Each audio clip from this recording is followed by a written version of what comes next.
Live from WTVO Rockford and your home team.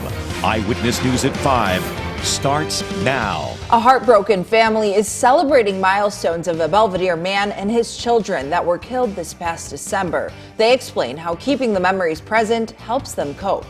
A local museum welcomes visitors back with a new exhibit on display. The reason they're highlighting a group for this year's Black History Month. And U.S. confirms Russia is close to assembling full military power, what top officials are signaling to when an invasion could happen. Good evening, I'm Alexis Carpello. And I'm Rachel Perry. Right now, the family of Andrew Hint and his two sons who were murdered in Belvidere are hosting a birthday celebration. Rachel, you were there this afternoon while they were setting up. That's right, Alexis. They tell me while they wouldn't wish this on anyone, they are beyond thankful for the community's support. So we wanted to honor him and continue to do something and celebrate all of us together. Teresa Hint and Maddie Way tell me Andrew would have been 32 this week and Sebastian was almost 6. Andrew, Sebastian, and Benjamin were murdered at their home in Belvidere days before Christmas. Teresa and Maddie tell me while it's still hard, the party is about celebrating. It's my birthday, it's my father's birthday, and it was Andrew's birthday the other day, as well as his son Sebastian next month. We wanted to come together because this is something that Andrew and I talked about, having a big party when he came back here in February. Pictures of Andrew and the boys are displayed on the walls, a reminder of lives taken too soon. Teresa says she's having a hard time coping and that some days are better than others. I'm still a wreck. I mean, ask anybody, but get it day by day because I know he'd want us to get on with everything, but I don't know when or if it'll get better. And Maddie tells me she's trying her best to be strong while adjusting to their new normal. I have to get up every day for my other kids, so that's where my main focus is at, because if I didn't focus on them, I'd probably just be in bed all day. Right. But unfortunately, the world does continue on, even when yours has stopped. The event is at Dodge Lanes and will end at 7 tonight. The family invites the entire community to come out. They have raffle prizes and say the money raised will go to a savings bond for Andrew's 3 surviving kids. Wisconsin police are looking for 5 people who they say robbed a Walgreens at gunpoint. It happened around 6 this morning to the Walgreens on Milton Avenue. Janesville police say 4 men and a woman entered the store. 2 of the men pulled out handguns and demanded to be taken to the safe of the pharmacy. The thieves left the store running towards the Janesville Athletic Club.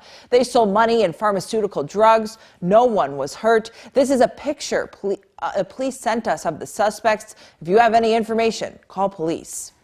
A local museum reopens with a new exhibit on display. The Ethnic Heritage Museum in Rockford is back open with their Black History Month exhibit ready to be viewed every Sunday. The display shows Rockford's involvement in the Black Panther movement, even highlighting the founder of Rockford's Black Panther Party. Here in Rockford, it was pretty much widely accepted. They work with the police department. They, did a lot of social programming. So just to see Rockford's involvement. In March, the museum plans on having a Women in History exhibit set up. Top national security officials are signaling Russia could invade Ukraine any day now. The White House briefed Congress that a full invasion could lead to the quick capture of Ukraine's capital and result in as many as 50,000 casualties. Washington correspondent Jesse Tenor is keeping you connected to the nation's capital. Could happen at any time. The Biden administration is now warning Russia could invade Ukraine as soon as Monday, even though officials say hopes of a diplomatic solution remain. Either way, we are ready, our allies are ready, and we're trying to help the Ukrainian people get ready as well. On NBC's Meet the Press, White House National Security Advisor Jake Sullivan said Russian aggression could still take many forms, from a military invasion to an annexation to cyber attacks. The noose is being prepared.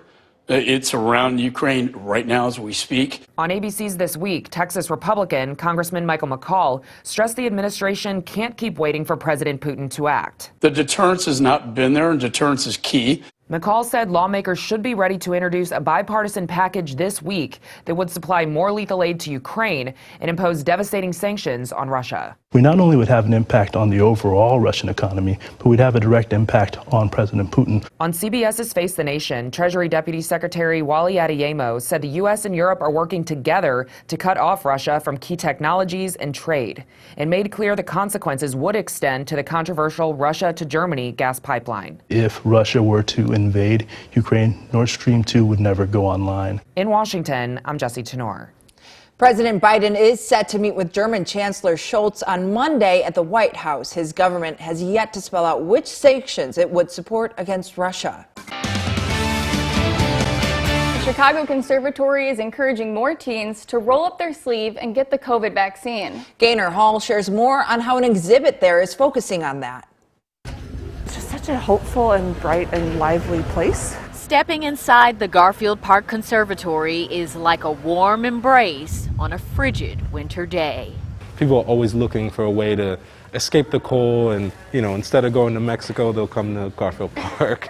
But city officials hope visitors will leave with a message to encourage, younger teens to get their jabs. The Face Forward project is currently on display in the conservatory's community room, featuring some of the 200 portraits of vaccinated Chicago teenagers by acclaimed photographer Sandro Miller. Some of these kids have lost family members, they've lost parents, friends. It's been such a difficult time to be this age, right?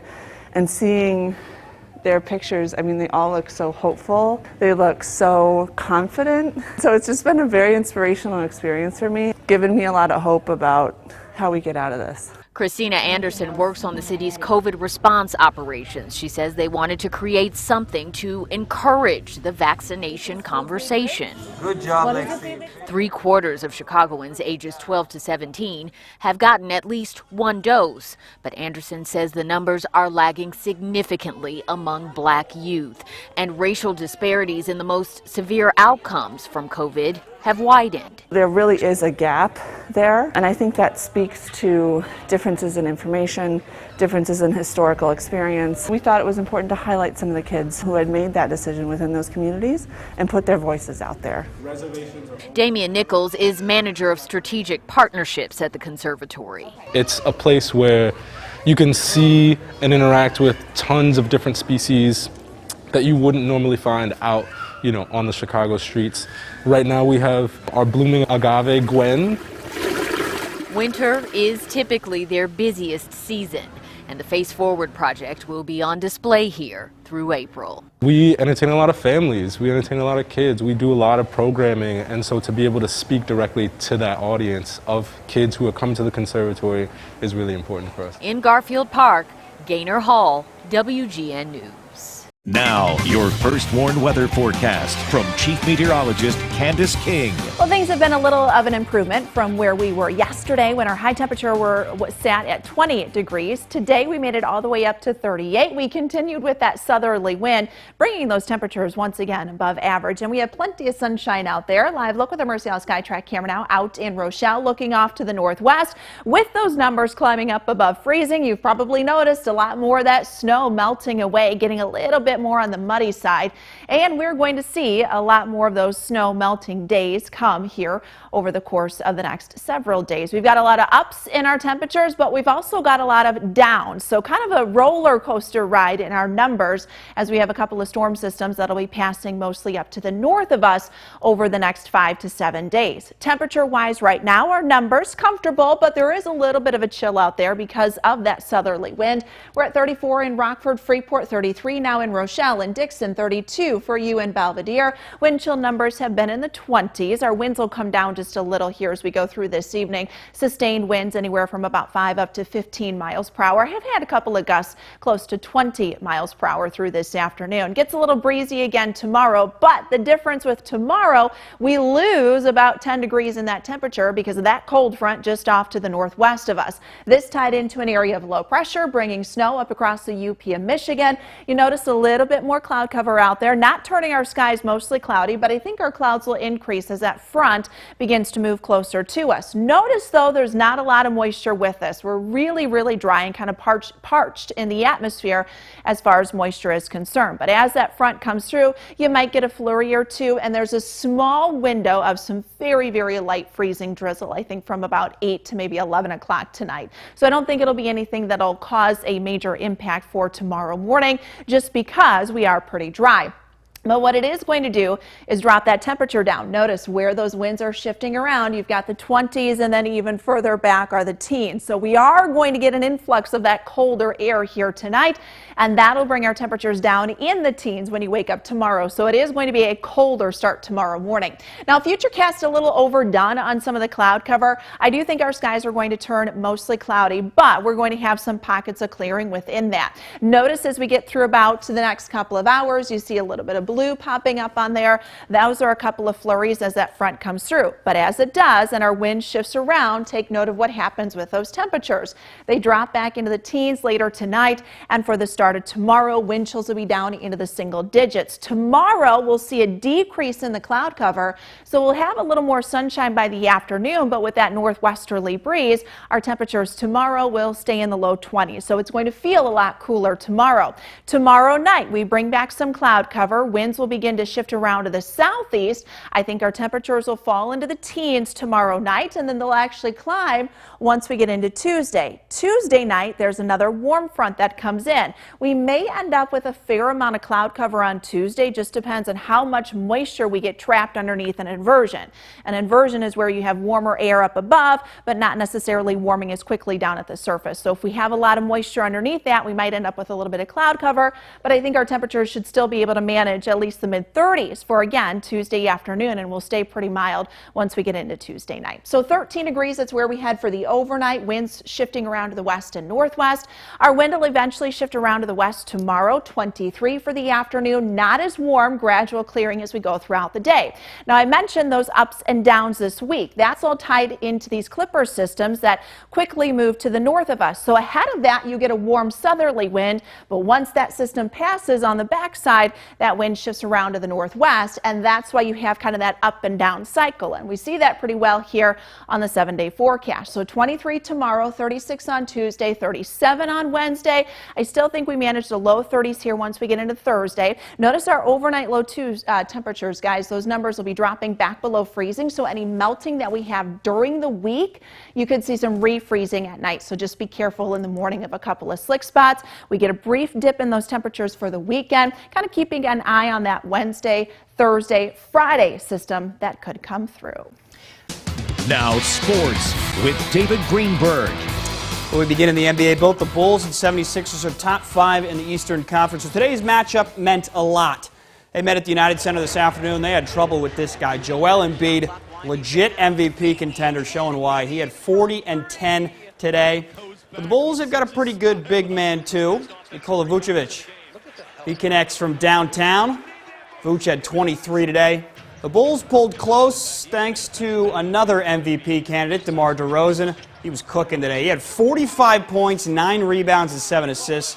But the Bulls couldn't pull out the win, falling 119 to 108. Fred VanVleet was named to his first career All-Star game earlier this week, and today he committed to one of the All-Star Weekend's most fun events, the three-point contest. VanVleet is the first player to commit to competing in the shootout. Fred is ranked 3rd in the league with 456 3-points attempted this season, and he's hitting them at just under 40%, which is very impressive. At the college level, NIU Husky women's basketball team hosted Ohio. Recent Guilford graduate Kate Dennis plays for the Bobcats, got to play close to home today. Both teams were firing from downtown early in this game. CeCe Hooks gets it started for the Bobcats. Now for the Huskies, Jaden Marble. Great pass in the corner to Michaela Brandon. She knocks it down. Then this time, Nia Ahart finds Brandon from way downtown. She adds 3 more. She finished the day with 12 points. The Huskies shot 50% from deep in that first half. Let's go to the second half now. Dennis saw a ton more playing time. Right out of the break, she squeaks free in the corner, lets it fly, and drills it. She had just 3 points on the day, but was big in the paint, grabbing rebounds, blocking shots. A special return home for Dennis, but it was NIU who picked up the win 80-70. She said it was nice having her family, though, in attendance. It was a lot of fun. It was good to see my family and have that support here, playing close to home. It's hard being away from home, you know, for an extended period of time, but being able to come back and just spend a little time with family, you know, it's a great feeling.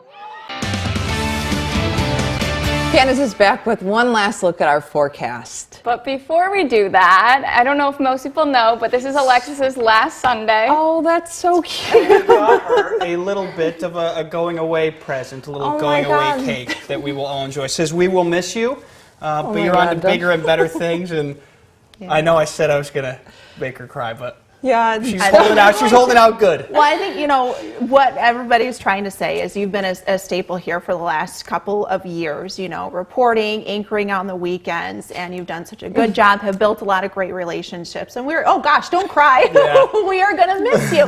Now, it's not your last day here. I mean, I think you have a couple more days, but it's your last weekend anchoring with us. So we just wanted to give you the proper send-off, proper goodbye, because I know you've made it very fun for me the last, you know, year and a half that we've been doing this. So it's been a lot of fun. And I haven't been here a year yet, but you've taught me so much. I really look up to you. I love you guys. We're going to miss you a lot. We love you too, and we just wanted to have a little send-off for you. So yeah, we just wanted a cookie with frosting, so we just needed an excuse for that. Exactly. Well, Candace, you've got some final weather for us, and she needs to regather herself. So send-off forecast here tonight. Temperatures in the teens, cooler tomorrow, 30s for the end of the week.